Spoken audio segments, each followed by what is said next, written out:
Good evening, everyone, and welcome to Griffin TV. I'm Gabrielle Walter.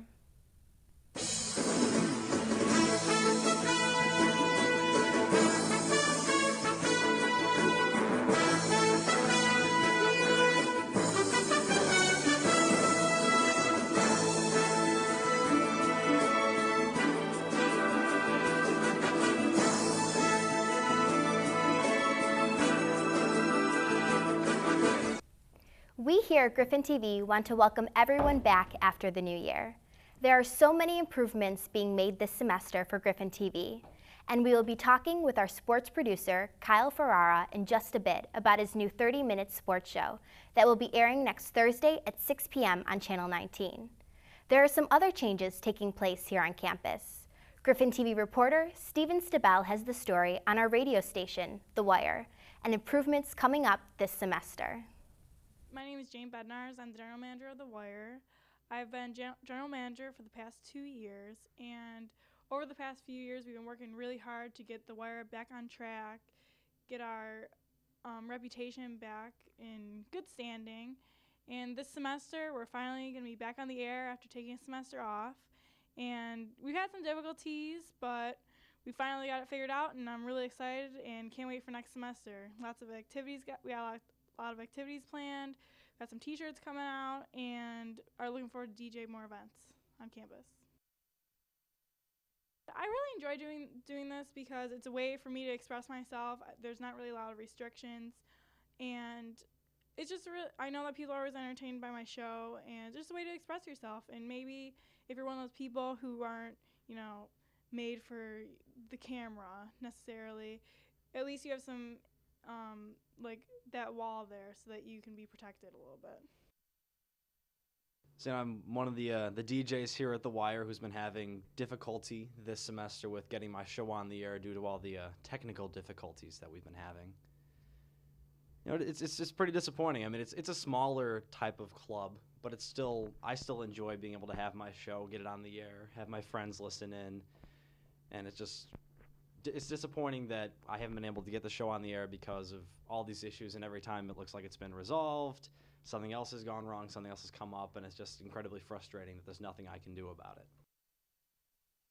I enjoy doing the show because I'll get friends. I have a friend who goes to MIT, he'll listen in. I'll have friends across, not across the country, but who go to colleges in different places, and we've connected to listen to music throughout the show and then talk to them. And then I'll have friends from Canisius who will get involved. And it's a small thing, but it still means something to me, even if it's just a few people, 5 to 10 people who participate in it. I am looking forward to hopefully getting the show back on the air and being able to do it. I'll have one last semester here to be able to do it, and if everything goes as planned, I'll be able to get a good 10 to 15 shows in before I graduate and can make them mean something here. It is good that they got it fixed here before the semester ends. Unfortunately, the timing of the whole thing, with it being only another week until the semester ends with all the papers and the projects that everyone has going on, it doesn't really benefit me. I don't think it benefits any of the other DJs really until next semester. It's just unfortunate that it took this long to get it resolved. Thanks, Steven. I'm here with our sports producer, Kyle Ferrara, who is going to tell us about his latest addition to Griffin TV, a new half-hour sports special that will air once a week. Welcome, Kyle. I'm so glad to have you. Thanks, Gabby. So how does it feel to be at the big desk? It's a lot different. It feels a lot more important than being in the little two-chair studio over there, so I'm happy to be here. Well, it's great to have you. And tell me, how did you come up with the idea to branch off of Griffin TV and create your own Griff Sports show? Well, this was an idea I had in the back of my head since I got here and decided to go the sports broadcasting route. And I talked with everyone here at Griffin TV, and we really felt that this semester would be the best time to really get that show going and branching off to have a more sports-specific program. And were you interested in being a sports broadcaster before you came to college? Well, it was something that even when I was a little kid I had an interest in, but I never considered it for a career until I got here, actually. In fact, I was an education major coming in. I thought I was going to be an English teacher. Oh. However, it's something that, like I said, when I was a little kid I was interested, I really have a passion for, and I decided it's something that I should just go for. And what will be different between Griff Sports and the segment you do on Griffin TV besides more information? Well, it is more information like you just said, but the real key to it is on GriffinTV, what we're doing is a recap. It's almost just reading the box score and the final score of what happened in the game. What the show will be, it'll be a preview of what's ahead, it'll be an analysis of what just happened. And the key to sports broadcasting is it shouldn't just be reading a box score. It should be providing insight, opinions, analysis, and that's what that show is going to do. Mm-hmm.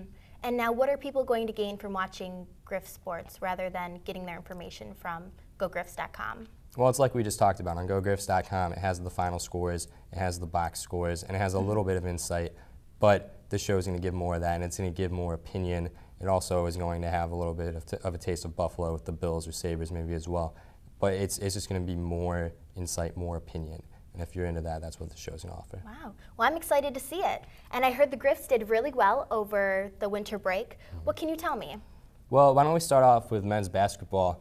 They had a very, very big break. It started off at the beginning in a road trip going to Syracuse, Temple, and UNLV.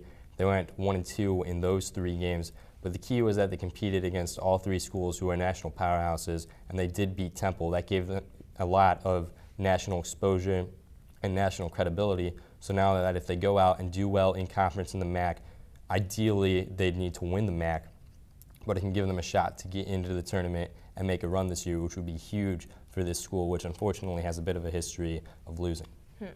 And how are the women's basketball team doing? Well, they got off to a slow start, as we talked about in the fall. They've started to pick it up a little bit over break. They've been doing well in conference. It's highlighted by a win against Siena. They won on a half-court buzzer beater from freshman point guard Tiana Mills, who hopefully we'll have on the show next week. And she's been kind of the key to them of late. Going into the season, Coach Terry Zay wasn't sure who was going to play point guard, and that was really their biggest hole. Now that she's been picking it up, the team's been playing a little bit better, and they can definitely make a run in MAC play coming up here. Wow, that'll be good. And how is the men's hockey team doing? Well, they've been a bit up and down. As of late, the games they're losing, they're only losing by a goal or 2. They're playing hard against everybody on the schedule. And the games they're winning by 2, 3, up to 4 goals. So they've had a chance to win every game. And the key coming up with all these conference games coming up is to take advantage of those opportunities. They're right up there in the AHC standings. And they, again, just like our 2 basketball teams, can make a run coming into the home stretch of the season. Wow. Well, thanks so much for talking with me today, Kyle. Coming up next is Campus News. But first, a quick commercial break. Stay with us. You're on your way to meet up with friends, but you can't seem to get anywhere quickly. You don't want your friends to be annoyed, so you text. You're on your way.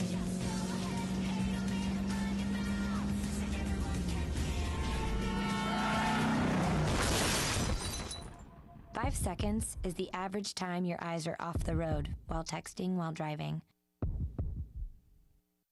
Make sure you get where you're going.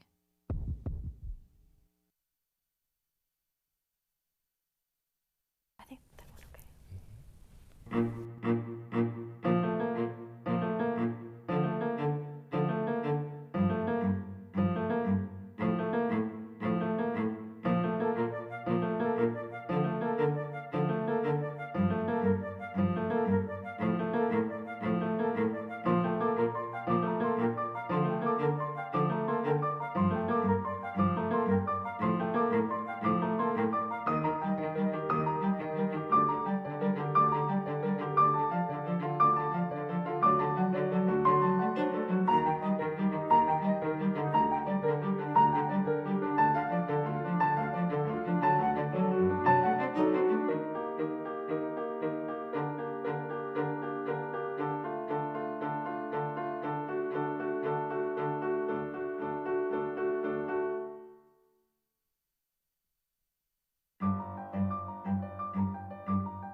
So, I just moved in with this family, and it's embarrassing.